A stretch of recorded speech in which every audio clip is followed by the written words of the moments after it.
Dində zehinlə bağlı, diqqətlə bağlı bəzi anlayışlar var. Onlardan biri zikirdir.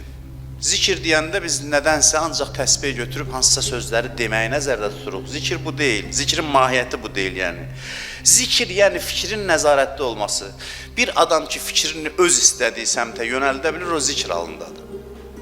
O zikr halındadır. Qəflət nədir? Zikrin əksidir. Qəflət yəni nəzarəti itirmək. Yəni gücün çatmır öz zehni və təfəkkürü və nəzarət eləyəsən. İmam Sadiq əleyhissalam buyurur ki, bütün bədbəxtliklərin kökü qəflətdir, xoşbəxtliklərin kökü zikirdir. Qəflət yəni fikir ixtiyarın əlindən çıxdı. Zikir yəni fikrim öz əlimdədir, hara istəyirəm, ora yönəldirəm. Bu qədər aydındır mövzu. Biraz izah edeyim bunu. Bizim daxilimizdə müsbət meyillər çoxdur. Biz belə yaranmışıq ki, bizim fitrətimiz müsbət cazibələrlə doludur. Biz boş qab kimi dünyaya gəlməmişik ki. Biz boş qab deyilik. Biz fəzilətlərlə dolu bir qabıq. Daxilimizdə müsbət cazibələr var. Müsbətlər mənfilərdən çox və güclüdür. Mənfilər azdır və zəifdir əslində. Müsbət meyillər mənfilərdən qat-qat güclüdür. Bəs bu qədər içimizdə müsbət ola-ola, bu qədər müsbət cazibələr ola-ola biz niyə inkişaf eləyə bilmirik? Bax, əsas sual budur. Hamının dərdi budur ki, mən niyə qabağa getmirəm, yerimdə sayıram? Bu qədər müsbət var axı, mən boş qab deyiləm, məni böyük bir, necə deyim, mənəviyyat xəzinəsi olaraq Allah dünyaya gətirib. Bəs niyə biz inkişaf eləmirik? Çünki belə bir qayda var. Müsbət şeylərin üzərində təmərküzləşirsən, düşüncəvi müsbətlərə yönəldirsən, onlar artır. Diqqətdən kənar qalanda zəifləyir. Bizim dərdimiz budur ki, biz müsbətlərə, müsbət meyillər üzərində düşünmürük. Onların təhrik elədiyi məsələlər haqqında düşünmürük. Diqqətimizi müsbətlərə yönəltmirik. Burada mövzu budur ki, diqqətimizi nəyə yönəldəcəyik, müsbətə ya mənfiyə? Mən bunu bir dəfə demişəm. Bu söz tarixə yazılmalı bir sözdür. Yəni necə tarixə? Zehnimizə yazılmalı bir sözdür. Mənim sözüm də deyil. Mən bunu bir dəyərli alimdən eşitmişəm. Çox da faydalanmışam bu sözdən. Çox da dəyərli bir sözdür. Yaxında da demişəm, indi mövzu gəlib mütləq bunu deməsəm, mövzu naqis qalar. Hərdən dilləri bəzən təkrar lazımdır. Quran da təkrar eləyir axı.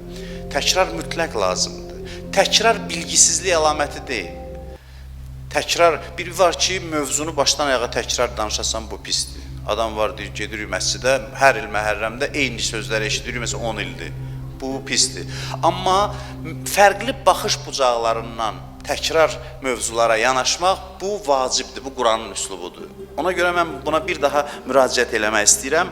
Diqqətinizi xahiş edirəm ki, burada eyb yoxdur, mənə yönəltsəz eyb yoxdur. Mən də burada köməkçi olum ki, diqqətimiz lazımlı şeylərə yönəlsin. Belə bir söz var ki, dünya nəqddir, axirət nisyə. Dünya nəqd olduğu üçün insanlar aparır. Belə bir məşhur söz var. Bu nəqddir, görür, çəkir. Axirət nisyədir, cəzb eləmir insanları. Bu belə bir məşhur deyimdir. Mən fikirləşirəm ki, o alimin sözünə istinadən fikirləşirəm ki, bu ciddi bir səhvdir. Ən ciddi səhvlərdən biridir.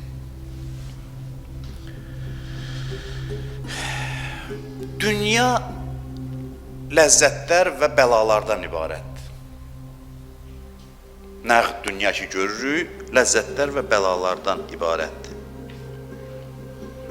Əvvəla bunu deyim ki, bu bilməm başa düşüləcək yox, sonra ikinci cümləni deyim. Dünya ki sənə çatan kimi bütün ləzzətlərini açıb ortaya qoyur. Sən dünyanı görən kimi özünü tam açıb ortaya qoyur. Əslində bu səni cəlb eləməməlidir. Niyə? Çünki sən dərin varlıqsan. Sən gizli şeyləri çox sevirsən. Şəffaf şeylər səni cəlb etməməlidir.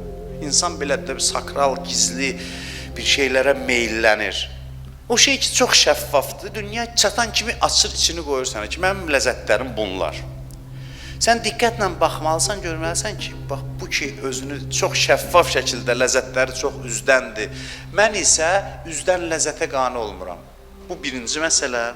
İkincisi, dünyanın ləzzətləri ilə yanaşı, dünyanın bəlaları da var axı bu nəğd dünyanın. Bu nəğd dünyanın. Yaxşı, sən niyə bunun ləzzətlərini görürsən, bəlalarını görmürsən? Sən yeməliləri, içməliləri görürsən, amma yolla gedirsən, bir yol qəzası baş verib, neçə dənə meyid yolda uzanıb. Bu da dünyadır. Xəstəxanaya gedirsən, neçə dənə xəstə taxta uzanıb, xəstə yatağında can verir. Ata baladan ayrılır, ana oğuldan ayrılır. Bu da dünyadır. Məsələ dünyanın nəğdliyində deyil, sənin diqqətin dünyanın ancaq bəzəkli hissəsindədir deyə sən yoldan çıxırsan, azırsan. Yaxşı, dünya nəğd, gözəlliyinin yanında 100 dənə də bəlası var. 100 dənə də problemi var. Problemindən düşünmürsən, fikrini ləzzətlərinə yönəldirsən, fikir səni qəflətə salır, dünya yox, dünyanın nəğd olması yox. Bilmirəm, başa sala bildim ya yox. Yenə də mövzu gəlir düşüncə məsələsinə, sən harasına diqqət edirsən, dünyanın özünə yox, harasına diqqət edirsən, sən ancaq müsbət tərəflərini qabardırsansa, dünya buna neynəsin? Bəli, nəğd olmağı daha çox kömək edir ki, mənə yönəlmə, axirətə yönəl. Dünyanın nəğd olmağı elə budur. Dünya fəryad edir ki, mən sənin üçün kiçiyəm, biz böyüdürük. Nə ilə böyüdürük? Düşüncəmizlə böyüdürük. Problem bizim düşüncəmizdədir, dünyada deyil. Dünyaya ağılla baxan insan, ibrətlə baxan insan əksinə ondan üz çevirməlidir. Deməli, məsələ fikrin yanlışlığındadır, düşüncənin yanlışlığındadır.